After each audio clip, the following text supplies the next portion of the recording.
So our next question is, if force F, velocity V and time t are considered as fundamental physical quantity, then dimension formula of density will be।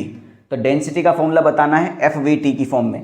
वैसे energy का पूछा गया था NEET में, तो energy का F we T आता है, सिंपल आता है। एनर्जी का अगर पूछा जाता है तो एनर्जी का एफ वी टी आता है। दोनों का डायमेंशन मैच कर लेना, आंसर आ जाएगा। अच्छा, इन क्वेश्चन को करने का दूसरा तरीका भी है, आप चेक बाय ऑप्शन भी कर सकते हैं। इधर का डायमेंशन और इधर का डायमेंशन अगर बराबर हो रहा है तो वही आंसर है, जिसमें बराबर नहीं हो रहा है वो आंसर उसका नहीं होगा, ठीक है। मगर अपन को तो बेसिक जनरली सॉल्व कर लेते हैं, उसमें भी कम ही टाइम लगता है। 4 ऑप्शन चेक करोगे और ये कर लोगे, टाइम आपका सेम ही रहेगा।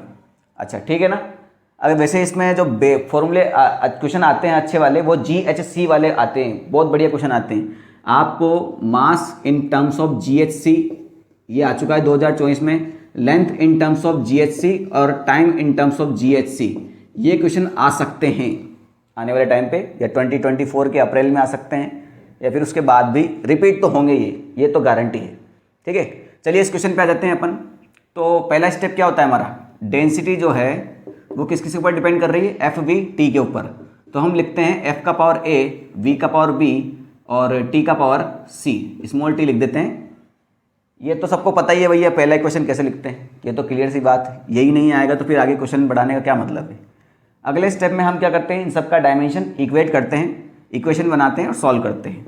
सो डेंसिटी का फॉर्मूला क्या होता है, मास डिवाइड बाई वॉल्यूम, यानी एम एल का पावर -3। फोर्स रटा हुआ होना चाहिए, ml t-2, इसका पावर a है। वेलोसिटी l t-1, इसका पावर b है। टाइम तो टाइम ही है, उसका पावर c है।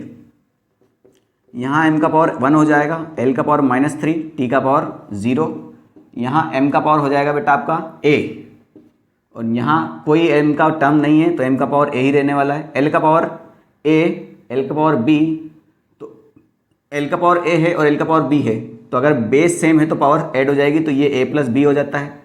यहाँ t का पावर -2a -b + c हो जाता है। ये सेकंड स्टेप आप उड़ा भी सकते हैं, अगर आपकी प्रैक्टिस अच्छी है तो यहाँ सेकंड स्टेप की कोई ज़रूरत नहीं पड़ेगी। इक्वेट कर लेते हैं, तो सामने सामने है भैया, m का पावर a है, m का पावर 1 है, तो a की वैल्यू तो हो गई आपके 1। l का पावर -3 है, तो ये a + b की वैल्यू कितनी हो गई आपकी -3। a की वैल्यू 1 रख दीजिए, तो 1 + b = -3, तो b = -4 हो जाएगा। a की वैल्यू भी निकल के आ गई, b की वैल्यू भी निकल के आ गई, बेसिक मैथ्स है। c की वैल्यू निकाल लेते हैं, तो ये रहा -2a -b + c, यहाँ पर t की वैल्यू 0 है, उसी को पुट कर दो, तो -2, a की वैल्यू कितना है 1, तो ये -2 ही हो गया, माइनस b की वैल्यू है -4, तो ये माइनस और -4 हो गया। c = 0, तो 4 - 2, 2 + c = 0, तो c का वैल्यू कितना हो जाएगा -2। थोड़ा सा स्पीड में हो गया होगा, मगर बहुत ही बेसिक क्वेश्चन है, इनको स्लो तरीके से समझाने कोई मतलब नहीं है, सब आप 10-10, 15-15 क्वेश्चन कर चुके होते हैं। इन ए बी सी वैल्यू को वापस कहाँ डालते हैं हम, इस इक्वेशन में।